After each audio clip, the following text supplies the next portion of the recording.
जय गुरु जी संगत जी। मैं एक सत्संग शेयर करना चाहता हूँ आप लोगों के लिए। सत्संग शेयर करने का हर किसी को मौका होना चाहिए, हर किसी को सत्संग शेयर करना चाहिए। सबसे पहले गुरु जी कहते थे जो सत्संग करेगा उसका भी कल्याण है, जो सुनेगा उसका भी कल्याण है, जो सत्संग करवाता है उसका तो कल्याण होता ही होता है, आई संगत का भी कल्याण होता है। ऐसे ही गुरु जी ने सत्संग का आज मुझे भी मौका दिया दोबारा से, मैं सत्संग शेयर कर रहा हूँ। गुरु जी महाराज के इतने उपकार है मेरे ऊपर, कहने की इतनी शुक्राना है गुरु जी का। आज से कुछ महीने पहले मैं बहुत बीमार पड़ा, तकरीबन साल होने जा रहा है।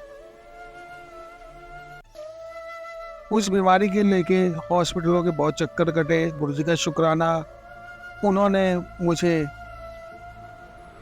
बचाया। किन किन हालातों में बचाया मैं आप लोगों के साथ शेयर करना चाह रहा हूँ। सबसे पहले महाराज ने मेरे को थकान महसूस करवाई, थकने लगा, बाथरूम बंद हो गया। बाथरूम बंद होने के कारण हॉस्पिटल के चक्कर लगने लगे। हॉस्पिटल वालों ने कहा कि आप अभी बेड रेस्ट पे रहो, 10 दिन बाद हम आपको फिर से बुलाएंगे और बाथरूम का पाइप हटाएंगे। गुरुजी ने क्या करना था क्या नहीं करना था मैं कुछ नहीं समझ पाया। बुद्धि मेरी खराब हो चुकी थी, सिर्फ बीमारी के कारण मैं बेड पे लेट जाता था। और आप बिलीव नहीं करोगे संगत जी की जो शीट्स डॉक्टर बोलते हैं कि अपने नीचे बिछा के लेटना है या सोना है, उन्होंने नहीं बोला, ना हम लोगों को किसी ने गाइड किया। संगत जी इस तरीके से मेरे टेस्ट हुए। टेस्ट होते होते पता चला कि मैं, एक टेस्ट ऐसा था जिससे पता चल रहा था कि मैं कोमा में जाते जाते बचा सिर्फ 1 पॉइंट से। और वो कौन बचाने वाले थे? वो गुरुजी महाराज थे। गुरुजी महाराज ने, डॉक्टर आंटी थी, उनके रूप में आके मुझे दर्शन दिए और मुझे वहाँ से ब्लेस किया। मैं वहाँ से चला गया। उन्होंने मेरी बैक देखी, फिर मैंने दोबारा बताया कि मेरी बैक स्ट्रांग हो गई है और पत्थर की तरह होती जा रही है। मेरे को पिछले 10 दिन से लैट्रिन नहीं आ रही है। उन्होंने देखा, डॉक्टर कहता है नहीं सब ठीक है, सब ठीक हो जाएगा, ये दवाई पियो। मैं कहा डॉक्टर साहब एक बार खुद देख तो लो। थोड़ा सा मुझे गुस्सा चढ़ गया था उस समय के लिए। बगल में उनका सीएमओ आ गया, उसने चेक किया तो उसने कहा आप पेशेंट आपको कह रहा है तो आप देख क्यों नहीं रहे हो? ये देखो इसके बैक में पूरी पस पड़ गई है। संगत जी सुन के हैरान था। उन्होंने चीरा डाला, बस निकली, दर्द भी बहुत हुआ। संगत जी कुछ समय बाद उनके पास कोई इलाज नहीं था। वो कहते थे कि इसका तो ऑपरेशन होगा, इसका ये होगा, इसका वो होगा। हमने कहा ठीक है। उन्होंने जो पीछे बताया था कि पस पड़ गई है, उसमें डील कहते हैं, कोई पुराने ज़माने के लोग होंगे तो जानते होंगे, जिसको हम कील कह देते हैं, एक डील कह देता है जो पस के अंदर पड़ जाती है। पर्सनली यहाँ पे प्राइवेट डॉक्टर बुला के मैं अपनी ड्रेसिंग कराता था, जो कि ड्रेसिंग के लिए वो बोलते थे कि रोज ड्रेसिंग होगी। ड्रेसिंग कराते कराते संगत जी डॉक्टर साहब ने, डॉक्टर शिब्बर अंकल हैं तो ये मंदिर में भी सेवादार थे। अब उम्र के तकाजे के हिसाब से वो सेवा पे नहीं जाते हैं, दर्शन के लिए जाते हैं। उन्होंने कहा पुत्र अब तुझे मंदिर जाना पड़ेगा, या सप्तजंग हॉस्पिटल या मेडिकल किसी हॉस्पिटल में एडमिट हो जाओ, क्योंकि स्थिति खराब लग रही है। मैं एक कील निकाल दी, इसमें कम से कम 4-5 कीलें पड़ी है। अब कौन सी कीलें मैंने किसको चुबाई होंगी, किसी जन्म में, वो जन्म में, इस जन्म में मेरे शरीर में से निकली है। संगत जी बाथरूम की थैली लगी है। आंटी मेरे को डांट रही थी। आंटी कह रही थी कि आप बाथरूम की थैली फेंक के आओ खुद। मैं कहा मेरे में हिम्मत नहीं है। मैं किसी तरीके से उठ के गया। संगत जी मेरा ब्लड निकलने लग गया और ऐसे पानी की तरह बह रहा था ब्लड, कहने की याद नहीं, और मैं वहीं बेहोश हो गया था।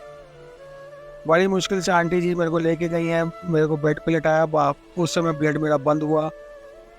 सभी संगत मेरे पास पहुँचे, बड़े बड़े जितने भी संगत के बने हुए जो सेवादार थे वहाँ से पहुँचे, सब ने अपने अपने प्रयास करे, लेकिन गुरुजी को पता था गुरुजी ने क्या कराना है।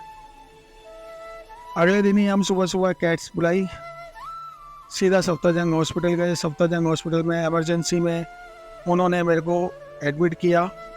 इमरजेंसी में एक छोटा ऑपरेशन किया। संगत जी, जान निकल गई थी, वो तो गुरुजी ने कैसे बचाई वो तो गुरुजी को पता है। संगत जी करीबन सुबह का गए हुए, शाम को 6:30-7 बजे उनका ऑपरेशन करके उन्होंने बाहर निकाला और उसको मेरे को बोलते हैं, मेरी मैडम को, कि आप इसको यहाँ से ले जाओ। हमने ऑपरेशन कर दिया, बट मेरी कंडीशन ऐसी नहीं थी कि मैं जा सकूं। और मैं जब नहीं जा पा रहा था तो हमारी आंटी ने बोला डॉक्टर साहब से, डॉक्टर साहब जिन्होंने ऑपरेशन किया है वो कह रहे हैं घर ले जाओ। ऐसे कैसे लेके जाएगा, अभी तक ये ठीक नहीं है, इसको एडमिट करना पड़ेगा। संगत जी उन्होंने 6ठी फ्लोर पे मेरे को डाल दिया, वार्ड नंबर 7, बेड नंबर 6। आप टोटल करेंगे तो आप समझ जाएंगे कहाँ कहाँ गुरुजी ने साथ दिया। रात के समय बड़ा डॉक्टर आता है राउंड पे, और मुझे लेटे हुए 10 मिनट ही होते हैं उस रूम के अंदर गए हुए, तो वो देखते हैं तो वो कहते हैं कि इनका तो इमीडिएट ऑपरेशन करना पड़ेगा, बड़ा ऑपरेशन करना पड़ेगा, और हो सकता है कि इनका लैट्रिन का रास्ता भी बंद करना पड़े। अंकल जी मैं सोच के एकदम घबरा गया, गुरुजी से अरदास लगाई, गुरुजी लैट्रिन का रास्ता बंद ना हो, पेट से रास्ता ना बनाए, क्योंकि पेट से रास्ता बनाने के लिए और फिर उसको बंद करने के लिए नीचे से दोबारा रास्ता खोलने के लिए बहुत दिक्कत होती है। हमारी आंटी ने भी अरदास लगाई, मेरी साली आंटी जो हैं, साली साहिबा, उन्होंने भी अरदास लगाई, साड़ू साहब ने लगाई। गुरुजी ने सबकी अरदास कबूल करी। जब मुझे ऑपरेशन थिएटर में ले जा रहे थे, उधर से मेरा बेटा भी परेशान था, वो शिमला में ट्रेनिंग में था, होटल मैनेजमेंट की ट्रेनिंग फाइनल चल रही थी।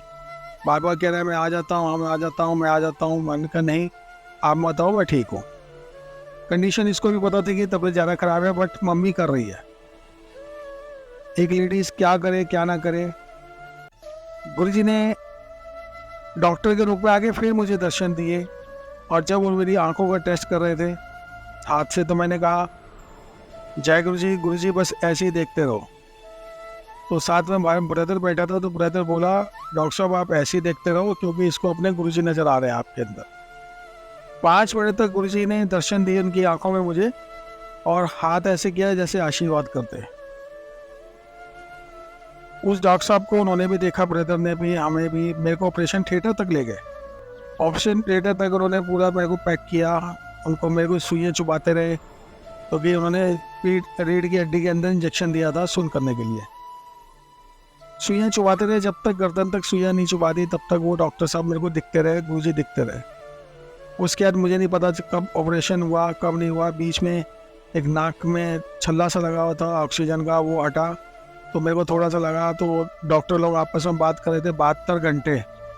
72 घंटे भाई हमें हो गया, हम जगह हुए, तो नींद सी आ रही, तो कॉफ़ी मंगवा लेते हैं। तो मैंने भी मुँह से बोल दिया आई वांट अ कॉफ़ी। संगत जी गुरुजी का शुक्राना है, गुरुजी ने बुलवाया उनसे कि आप हमें देख पा रहे हो, हमें सुन पा रहे हो। मैं कहा हाँ मैं सुन पा रहा हूँ। नर्स सिस्टर, उन्होंने कहा नहीं हम ना नर्स है ना सिस्टर है, हम डॉक्टर्स हैं। मैं कहा जी मुझे भी कॉफ़ी पी है। ओके, उन्होंने देखा, मैं कहा जी मेरा छल्ला निकल गया, छल्ला लगा दो। उसके बाद फिर मुझे दोबारा होश नहीं। जब मेरा ऑपरेशन हो गया, पूरा सक्सेसफुल हो गया, तो वो बाहर लेके जा रहे थे, तो तब भी मेरे दिमाग में एक ही चीज़ आई। मैं कहा डॉक्टर साहब मेरी कॉफ़ी कहाँ है। हालांकि गुरुजी ने मेरे को कॉफ़ी पिला दी। गुरुजी ने जब कॉफ़ी पिला के गए गुरुजी मेरे को, तो जब मैं ऑपरेशन से बाहर निकल रहा था, मेरे मुंह में पूरा टेस्ट सिर्फ कॉफ़ी प्रसाद का था। डॉक्टर कहने लगे इतनी जल्दी कोई होश में आता नहीं है, और आप ऐसे बात कर रहे हो जैसे नॉर्मल इंसान करते हैं। मैं कहा ये सब मेरे भोले बाबा का चमत्कार है, मेरे गुरुजी महाराज का चमत्कार है जो उन्होंने ऐसा किया है। संगत जी 1 घंटे का ऑपरेशन करते करते 4 घंटे 5 घंटे ऑपरेशन को लग गए। उसके बाद जब मुझे सुबह करीबन 6:30-7 बजे रूम में लेके जा रहे थे, तब आंटी ने कहा कि एक बार बेटे से बात करोगे, हिम्मत है। मैं कहा हाँ हिम्मत है, वो भी तो परेशान है मेरे लिए। संगत जी मैंने अपने आप को इतना स्ट्रॉन्ग बनाया। उस समय मैंने उससे वीडियो कॉल पे बात करी, उसको देखा, उसके आंसू निकल रहे थे उस समय। संगत जी आप विश्वास नहीं करोगे संगत जी कि मैंने बेटे को स्ट्रांगनेस दिखाई, मैंने कहा मैं ठीक हूँ, उसको विश्वास हुआ, बट पता था कि गुरुजी महाराज ने पापा को ब्लेस किया है, जीवन दिया है। गुरुजी इसी तरीके से जीवन देते हैं। संगत जी आप विश्वास नहीं करोगे, मेरा लैट्रिन का रास्ता गुरुजी ने बंद नहीं होने दिया, हल्का सा कट मारा वहाँ पे, और राइट साइड और लेफ्ट साइड से जितना मांस कटना था गला हुआ वो हटा दिया। और आज शुक्राना है गुरुजी का, जनवरी के अंदर गुरुजी ने मेरे को पहली सेवा दी, दोबारा से मैं सेवा के लिए गया। महाराज का शुक्राना, आज की डेट में गुरुजी ने इतनी अच्छी सेवा दे रखी है, इतनी आरामदायक सेवा दे रखी है, ये गुरुजी का शुक्राना है। अनंतम शुक्राना गुरुजी, आपका जितना भी शुक्राना करो उतना ही कम है महाराज। आप ऐसे ही अपनी ब्लेसिंग बनाए रखें, ऐसे ही सब कुछ चलता रहे। शुक्राना गुरुजी, अनंतम शुक्राना, अनंतम शुक्राना, अनंतम शुक्राना गुरुजी। I love you Guruji.